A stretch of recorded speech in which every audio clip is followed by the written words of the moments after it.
जय गुरुदेव स्टूडेंट्स। आज हम लोग हिंदी में हिंदी व्याकरण पढ़ेंगे। व्याकरण में सबसे पहले पाठ 1 भाषा के बारे में जानकारी प्राप्त करेंगे। हिंदी क्या है बताएंगे आप? हिंदी एक भाषा है, जानते हैं ना आप लोग? हिंदी क्या है? एक भाषा है। और हमारे देश की वो कौन सी भाषा है? राष्ट्रभाषा। क्या है वो? राष्ट्रभाषा। ठीक है, आइए पढ़ते हैं। हम आपस में बातचीत करते हैं। हम बोलकर या लिखकर अपनी बात दूसरों तक पहुंचाते हैं। करते हैं ना ऐसा? या तो बोलते हैं या फिर लिखकर एक दूसरे तक पहुंचाते हैं। अपने प्रतिदिन के कार्य हम बिना बातचीत के नहीं कर पाते हैं। हम लोग कोई भी कार्य बिना बातचीत के नहीं कर पाते ना। ये सभी कार्य भाषा के माध्यम से होते हैं।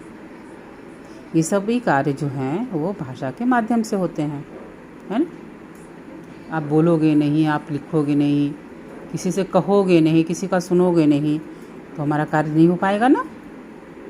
ठीक है, अब उदाहरण के लिए देखिए इसमें क्या दिया है। उदाहरण के लिए, अमर के पिताजी बाहर जा रहे हैं। अमर, पापा हमें भी आपके साथ चलना है। पिताजी, पर मैं काम से बाहर जा रहा हूँ। हाँ, तुम्हारे लिए खिलौने लेता आऊँगा। अमर, मुझे कार चाहिए, रिमोट वाली। पिताजी, नीना तुम्हें क्या चाहिए? नीना कागज़ का पन्ना पकड़ाती है।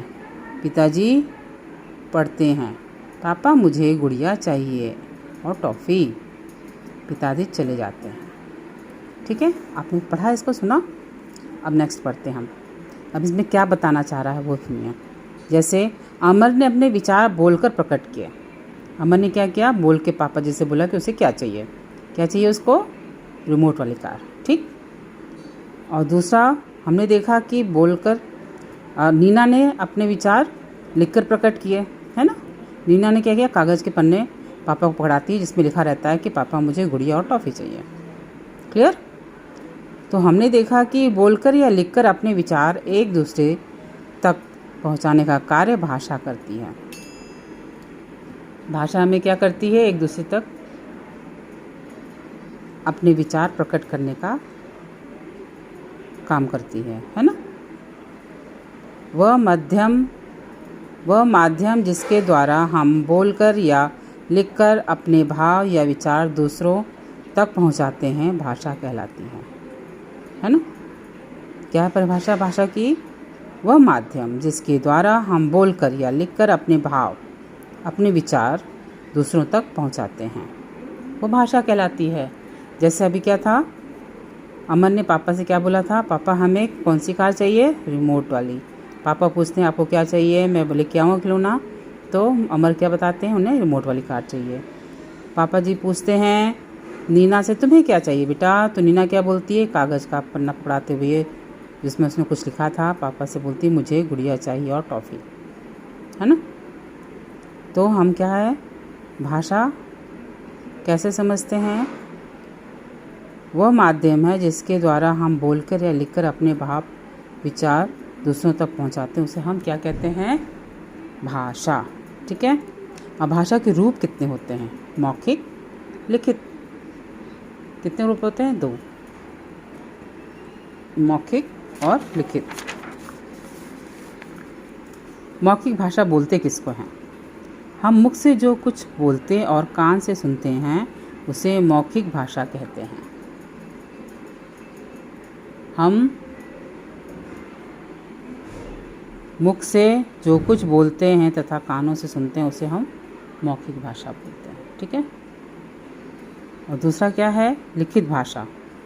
हम जो कुछ लिखते तथा पढ़ते हैं उसे हम लिखित भाषा कहते हैं। हम लोग लिखते पढ़ते हैं जो हैं तो उसे हमें क्या कहते हैं? लिखित भाषा। लिखा हुआ है ना बुक में, और हम लोग पढ़ते हैं और हम क्या, या फिर लिख के देते हैं तो हम उसे लिखित भाषा बोलते हैं। हमारे देश में अनेक भाषाएं बोली जाती हैं। हमारे देश में कौन कौन सी भाषाएं बोली जाती हैं? आइए देखते हैं। हिंदी, गुजराती, पंजाबी, मराठी, तमिल, तेलुगु, कन्नड़ तथा मलयालम आदि बहुत सारी भाषाएं हैं, है ना। व्याकरण भाषा का सही प्रयोग करना सिखाती है। व्याकरण जो है वो भाषा का सही प्रयोग करना सिखाती है। भाषा को लिखने और बोलने के नियम की जानकारी हमें व्याकरण देती है। सही तरीके से लिखने और बोलने की जानकारी हमें व्याकरण के द्वारा मिलती है ना। व्याकरण की सहायता से हमें किसी भाषा को शुद्ध बोलने, लिखने और पढ़ने का ज्ञान होता है। व्याकरण से हमें क्या लाभ होता है? व्याकरण की सहायता से हमें किसी भाषा को शुद्ध बोलने, लिखने और पढ़ने का ज्ञान होता है। लिपि अनेक प्रकार की ध्वनियों से मिलकर बनने वाली भाषा को वर्णों या अक्षरों में लिखा जाता है। लिपि क्या है? वर्णों या अक्षरों के लिखने का ढंग लिपि कहलाता है। वर्णों या अक्षरों के लिखने का ढंग जो है वो लिपि कहलाता है। अनेक प्रकार की ध्वनियों से मिलकर बनने वाले भाषा को वर्णों या अक्षरों में लिखा जाता है। ठीक है। हिंदी भाषा की लिपि देवनागरी है। हिंदी भाषा का जन्म संस्कृत भाषा से हुआ है और इसकी लिपि क्या है? देवनागरी है। ठीक है। अब हमने अभी क्या पढ़ा, क्या समझा, क्या सीखा, है ना। अपने बात बताने या समझने के लिए भाषा का प्रयोग किया जाता है। सही बात है। अपनी बात बताने या समझाने के लिए हमें किसका प्रयोग करना पड़ता है? भाषा के। ठीक है। भाषा का प्रयोग बोलकर और लिखकर किया जाता है। भाषा के दो रूप होते हैं, पहला मौखिक और दूसरा लिखित। याद रखना, भाषा के दो रूप होते हैं, पहला मौखिक और दूसरा लिखित। शुद्ध रूप से बोलना और लिखना व्याकरण द्वारा सीखा जाता है। किसी भाषा को शुद्ध रूप से बोलना और लिखना तो हम किससे सीखते हैं? व्याकरण से। व्याकरण के द्वारा भाषा शुद्ध होती है और हम अच्छे से लिखना बोलना सीख सकते हैं। ध्वनियों को लिखने के तरीके को लिपि कहते हैं। हिंदी भाषा की लिपि देवनागरी है और हिंदी भाषा का जन्म संस्कृत भाषा से हुआ है। यहाँ अभ्यास कार्य दिया है, निम्नलिखित प्रश्नों के उत्तर लिखिए। भाषा किसे कहते हैं? अभी हमने लेसन पढ़ा है, उससे दिखेगा। मौखिक भाषा और लिखित भाषा में क्या अंतर है? दोनों का अंतर बताइएगा। हमारे देश की 3 प्रमुख भाषाओं के नाम लिखिए। 3 प्रमुख भाषाओं का नाम लिख लेना। लिपि किसे कहते हैं? वर्णों या अक्षरों के लिखने का ढंग लिपि कहलाता है। सही कथन के सामने सही का निशान और गलत के सामने गलत का निशान। जो कुछ हम बोलते और सुनते हैं उसे मौखिक भाषा कहते हैं। सुनते और बोलते हैं, सही है। हमारे देश में केवल 2 भाषाएं बोली जाती हैं। गलत, बहुत सारी भाषाएं बोली जाती हैं। हिंदी भाषा की लिपि रोमन है। गलत। व्याकरण द्वारा हम शुद्ध बोलने लिखने का ज्ञान पाते हैं। सही बात है। लिखने के ढंग को लिपि कहते हैं। था क्या ऐसा?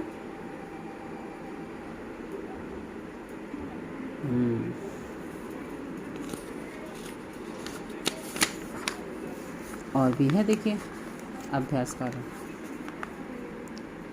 दिए गए शब्दों की सहायता से निम्नलिखित रिक्त स्थानों की पूर्ति कीजिए। भाषा, देवनागरी, अनेक, व्याकरण। हमारे देश में डैश भाषाएं बोली जाती हैं। कितनी? अनेक। ये फर्स्ट में लिखेंगे। ठीक है। हिंदी भाषा की लिपि को डैश कहते हैं, देवनागरी। ये 2 में लिखेंगे।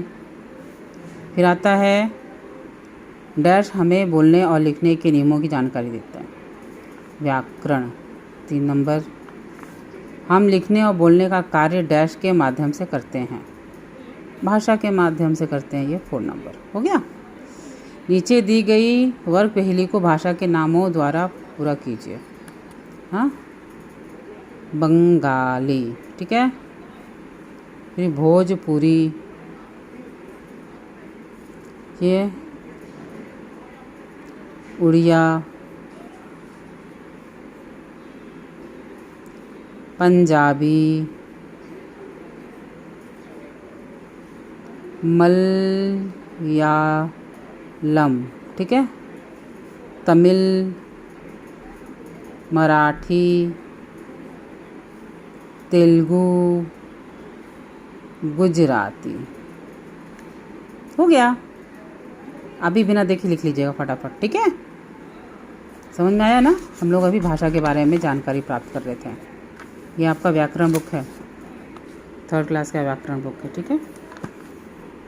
तो आज हमने क्या पढ़ा, आज का डेट क्या है, 7/4/21, ठीक है। आज हमने ये पढ़ा भाषा के बारे में जाना। भाषा हम आपस में जो बातचीत करते हैं उसे हम भाषा बोलते हो, ठीक है।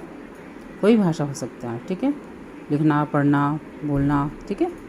एक सांकेतिक भाषा भी होता है, संकेत में, जो पहले जंगली लोग अपना संकेत में भेजा करते थे ना, इशारे से, याद है। अंधमुख जो होते हैं वो इशारे से बात करते हैं ना, याद देखा है, ऐसे ऐसे इशारे करके बात करते हैं, है ना। सांकेतिक भाषा भी होती है, लेकिन मुख्य रूप से मौखिक और लिखित होती है। इसको अच्छे से पढ़ लीजिए, समझ लीजिए और कॉपी में लिखना है इसको, ठीक है। Bye, take care.